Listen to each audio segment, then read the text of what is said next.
ജനനനിരക്ക് കുറഞ്ഞതിൽ സങ്കടപ്പെട്ട് കരയുകയാണ് ജപ്പാൻ.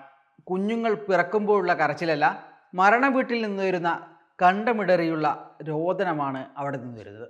ജപ്പാനിലെ രാഷ്ട്രീയ നേതൃത്വം കഴിഞ്ഞ ദിവസങ്ങളിൽ നടത്തിയ പ്രസ്താവനകളും സർക്കാർ തലത്തിൽ കൊണ്ടുവന്ന നടപടികളും മാത്രം പരിശോധിച്ചാൽ മതി കുഞ്ഞുങ്ങളുടെ പിറവി കുറഞ്ഞതിൽ ആ രാജ്യം എത്രമാത്രം സങ്കടപ്പെടുന്നുണ്ടെന്ന് അറിയാൻ. ആനുകൂല്യങ്ങൾ പ്രഖ്യാപിച്ച് കുഞ്ഞിക്കാലിനായി കാത്തിരിക്കുകയാണ് ജപ്പാൻ. അത് കാര്യമായി ഫലിക്കാതായതോടെ സർക്കാർ ജീവനക്കാർക്ക് 3 ദിവസം അവധി പ്രഖ്യാപിച്ചാണ് പുതിയ നീക്കം നടത്തിയത്. അവധി ലഭിച്ചാലെങ്കിലും കൂടുതൽ കുഞ്ഞുങ്ങളെ തരാൻ പ്രജകൾ സന്നദ്ധരാകുമെന്ന പ്രതീക്ഷയിലാണ് ഭരണകൂടം. രാജ്യത്തെ ജനനനിരക്ക് വർദ്ധിക്കുന്നതിനായി ആഴ്ചയിൽ പ്രവൃത്തി ദിവസം 4 കുറച്ചാണ് ഭരണകൂടം പുതിയ പരീക്ഷണത്തിന് ഒരുങ്ങുന്നത്. 2025 ഏപ്രിൽ മുതൽ ടോക്കിയോ മെട്രോപൊളിറ്റൻ സിറ്റിയിലെ സർക്കാർ ഉദ്യോഗസ്ഥർക്ക് ആഴ്ചയിൽ 3 ദിവസം അവധി നൽകുമെന്ന് ഗവർണർ യുരിക്കോ കോക്കോ പ്രഖ്യാപിച്ചിരിക്കുകയാണ്. പ്രസവവും കുട്ടികളെ നോക്കുന്നതും മൂലം ഒരാൾക്കും കരിയർ ഉപേക്ഷിക്കേണ്ടി വരരുതെന്ന് കരുതിയാണ് പുതിയ പരിഷ്കാരം കൊണ്ടുവരുന്നതെന്നാണ് ഗവർണർ പറയുന്നത്. മാതാപിതാക്കൾക്ക് കുട്ടികളുടെ കാര്യത്തിൽ കൂടുതൽ ശ്രദ്ധ നൽകുന്നതിന് കൂടിയാണ് ഈ തീരുമാനമെന്ന് ടോക്കിയോ മെട്രോപൊളിറ്റൻ അസംബ്ലിയുടെ 4ാമത് സമ്മേളനത്തിൽ സംസാരിക്കവേ ഗവർണർ പറഞ്ഞു. ശമ്പളത്തിന്റെ ചെറിയൊരു ഭാഗം വിട്ടുനൽകി നേരത്തെ ജോലി അവസാനിപ്പിച്ചു പോകാനുള്ള അവസരവും ജീവനക്കാർക്ക് നൽകും. ജനങ്ങളുടെ ജീവിതവും ജപ്പാന്റെ സമ്പദ് വ്യവസ്ഥയും സംരക്ഷിക്കുന്നതിനാണ് ഇതെന്നും ഗവർണർ വ്യക്തമാക്കി. ജപ്പാനിലെ ജനനനിരക്ക് പതിറ്റാണ്ടുകളായി വൻ ഇടിവാണ് രേഖപ്പെടുത്തിക്കൊണ്ടിരിക്കുന്നത്. 2024 ഇതിന് ചെറിയ മാറ്റമുണ്ടായതായി റിപ്പോർട്ടുകളുണ്ടായിരുന്നെങ്കിലും ഇതിന് സ്ഥിരീകരണമില്ല. 2023 1.2 ആയിരുന്നു ജപ്പാനിലെ ജനനനിരക്ക്. 1947 സർക്കാർ രേഖകൾ സൂക്ഷിക്കാൻ തുടങ്ങിയതിനു ശേഷമുള്ള ഏറ്റവും താഴ്ന്ന കണക്കാണിത്. 2022 0.06 പോയിന്റ് ഇടിവാണ് ഇത് കാണിക്കുന്നത്. ജനസംഖ്യാ സ്ഥിരതയ്ക്ക് ആവശ്യമായ 2.1 ലെവലിൽ നിന്ന് വളരെ താഴെയാണ് ഇതെന്നാണ് രാജ്യത്തെ പ്രതിസന്ധി എത്ര വലുതാണെന്ന് വ്യക്തമാക്കി തരുന്നത്. 1985 1.76 ആയിരുന്നു ജനനനിരക്ക്. ഇത് 2015 1.4 2020 1.3 കുറഞ്ഞു. പിന്നീട് അങ്ങോട്ട് ജനനനിരക്ക് കുറവ് മാത്രമേ രേഖപ്പെടുത്തിയിട്ടുള്ളൂ. കഠിനമായ തൊഴിൽ സംസ്കാരം, ഉയർന്ന ജീവിത ചെലവ്, ജോലി ചെയ്യുന്ന മാതാപിതാക്കൾക്കുള്ള പരിമിതമായ പിന്തുണ എന്നിവയാണ് ജപ്പാനിലെ ജനസംഖ്യാ പ്രതിസന്ധിക്ക് കാരണമെന്നാണ് സാമൂഹ്യ ശാസ്ത്രജ്ഞർ പറയുന്നത്. നീണ്ട മണിക്കൂറുകളോളമുള്ള അമിത ജോലി മൂലമുള്ള ബുദ്ധിമുട്ടുകൾ ജപ്പാനിലെ ജനനനിരക്ക് ബാധിച്ചു. ഇത് കുടുംബജീവിതം തുടങ്ങുന്നതിൽ നിന്ന് യുവജനതയെ നിരുത്സാഹപ്പെടുത്തുന്നതായും പഠനങ്ങൾ വ്യക്തമാക്കുന്നു. ഇരുളടഞ്ഞ തൊഴിൽ സാധ്യതകൾ, ശമ്പളത്തെക്കാൾ വേഗത്തിൽ ഉയരുന്ന ജീവിത ചെലവ്, മാതാപിതാക്കൾ രണ്ടുപേരും ജോലി ചെയ്യുന്നതുമായി പൊരുത്തപ്പെടാത്ത കോർപ്പറേറ്റ് സംസ്കാരം, കരയുന്ന കുഞ്ഞിനെയും കളിക്കുന്ന കുട്ടികളെയും ശല്യമായി മാറുമെന്ന ചിന്ത തുടങ്ങിയവയും പ്രതിസന്ധിക്ക് കാരണമായിട്ടുണ്ട്. ആളുകൾ വിവാഹം കഴിക്കാൻ വൈകുന്നതും ജനനനിരക്കിനെ ബാധിക്കുന്ന മറ്റൊരു കാര്യമാണ്. ഈ സാഹചര്യത്തിലാണ് ടോക്കിയോ മെട്രോപൊളിറ്റൻ ഭരണകൂടത്തിന്റെ പുതിയ പ്രഖ്യാപനം. 3 ദിവസത്തെ അവധിക്ക് പുറമെ എലിമെന്ററി വിഭാഗത്തിൽ പഠിക്കുന്ന കുട്ടികളുള്ളവർക്ക് തൊഴിൽ സമയം കുറക്കുമെന്നും പ്രഖ്യാപനമുണ്ട്. കൂടുതൽ സമയം കുഞ്ഞുങ്ങൾക്കും കുടുംബത്തിനുമൊപ്പം ചെലവഴിക്കാൻ സൗകര്യമൊരുക്കലും തൊഴിലിനും കുടുംബത്തിനുമിടയിൽ സന്തുലിതാവസ്ഥ കൊണ്ടുവരാൻ പൗരന്മാർക്ക് പ്രോത്സാഹനം നൽകലുമാണ് ഇതിലൂടെ ലക്ഷ്യമിടുന്നതെന്നും ഭരണകൂടം വ്യക്തമാക്കുന്നു. 1,60,000-ഓളം വരുന്ന ടോക്കിയോ മെട്രോപൊളിറ്റൻ ജീവനക്കാർക്കും ഈ പുതിയ മാറ്റത്തിന്റെ ഗുണം ലഭിക്കും. ശനി ഞായർ ദിവസങ്ങൾക്കൊപ്പം ഇനി മുതൽ വെള്ളിയാഴ്ച കൂടി അവധിയായിരിക്കും. തൊഴിൽ സമയം കുറക്കാനായി 4-ഡേ വീക്ക് ഗ്ലോബൽ എന്ന പേരിൽ പ്രവർത്തിക്കുന്ന NGO 2022 അന്താരാഷ്ട്ര തലത്തിലെ വിവിധ കമ്പനികളിൽ 4 ദിവസം തൊഴിൽ എന്ന പദ്ധതി പരീക്ഷിച്ചിരുന്നു. ഇതിന്റെ ഭാഗമായ 50% പേരും പുതിയ മാറ്റത്തെ അനുകൂലിച്ചു. ജീവിതത്തിൽ കൂടുതൽ സ്വസ്ഥതയും സന്തോഷവും നൽകുന്നതിനൊപ്പം മാനസികാരോഗ്യം മെച്ചപ്പെടുത്തുന്നതായും ഇവർ വെളിപ്പെടുത്തിയിരുന്നു. തൊഴിൽ കുടുംബ സംഘർഷവും മാനസിക പിരിമുറുക്കവും കുറക്കാനായെന്നും ഇതിലൂടെ കണ്ടെത്തിയിട്ടുണ്ട്.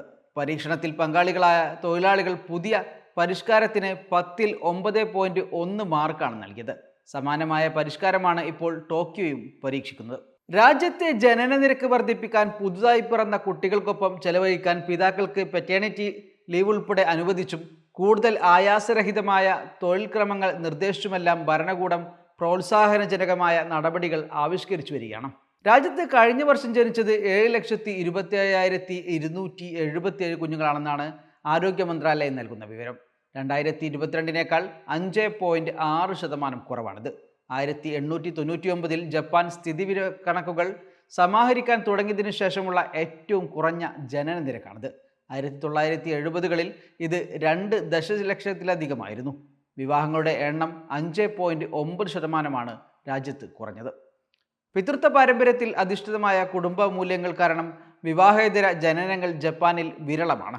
ചെറുപ്പക്കാർ വിവാഹം കഴിക്കുന്നതിനോ കുടുംബം പുലർത്തുന്നതിനോ വിമുഖത കാണിക്കുന്നതും ഇപ്പോഴത്തെ അവസ്ഥക്കുള്ള മറ്റൊരു കാരണമാണ്.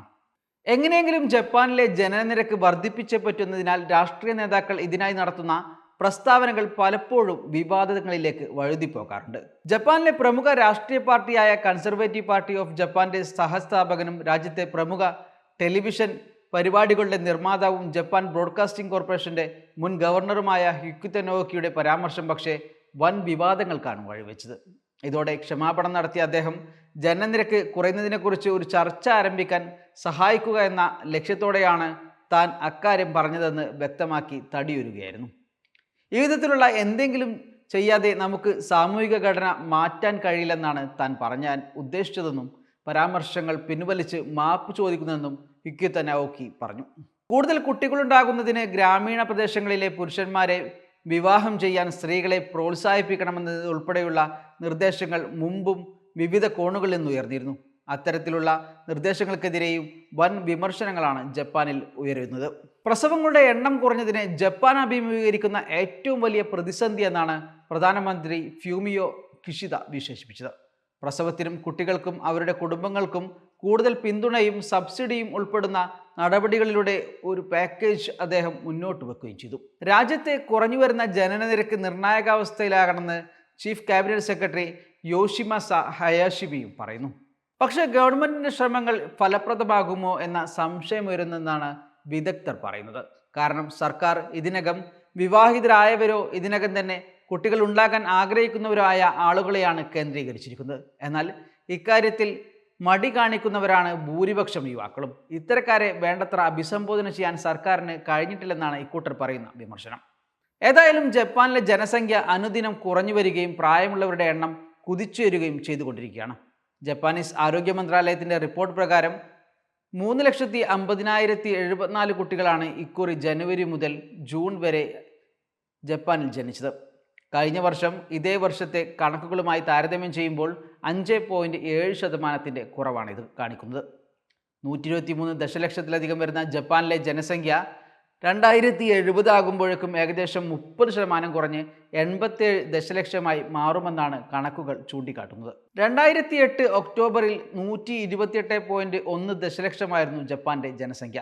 2020 അത് 12.63 കോടി ആയി. 2 വർഷത്തിനു ശേഷം 2022 12.49 കോടിയായും 2023 12.43 കോടിയായും ഇത് കുറഞ്ഞു.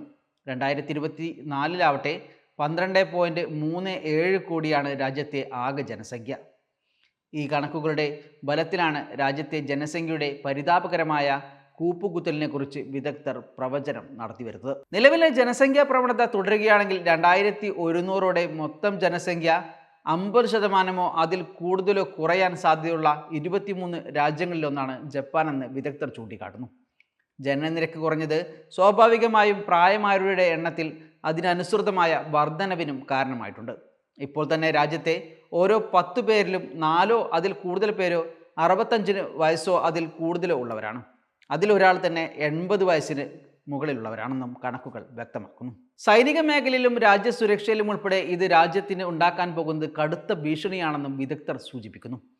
ടോക്കിയോയിലെ പ്രമുഖ ഗവേഷണ സ്ഥാപനമായ റിക്രൂട്ട് ബക്സ് ഇൻസ്റ്റിറ്റ്യൂട്ട് കഴിഞ്ഞ വർഷം പ്രസിദ്ധീകരിച്ച ഒരു പഠനത്തിൽ ജനസംഖ്യ കുറയുന്നതിനാൽ 2040ഓടെ ജപ്പാനിൽ 11 ദശലക്ഷത്തിലധികം തൊഴിലാളികളുടെ കുറവ് നേരിടേണ്ടി വരുമെന്ന് വ്യക്തമാക്കുന്നുണ്ട്.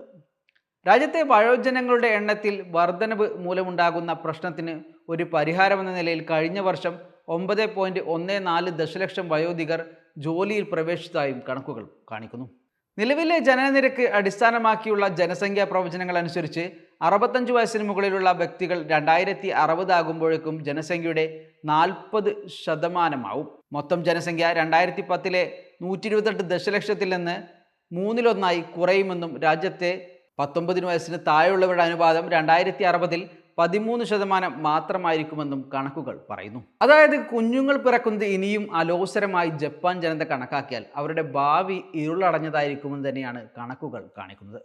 കുഞ്ഞുങ്ങളുടെ എണ്ണം കുറയ്ക്കുന്നതാണ് വികസനത്തിൻ്റെ ലക്ഷണമെന്ന് കരുതിയിരുന്ന കാലം കഴിഞ്ഞെന്ന് തന്നെയാണ് വികസിത രാജ്യമെന്ന് കേൾക്കുമ്പോൾ ആദ്യം മനസ്സിലേക്ക് ഓടി വരുന്ന ജപ്പാൻ നമ്മെ ബോധ്യപ്പെടുത്തുന്നത്. Waytonikah.com, the exclusive Muslim matrimonial site.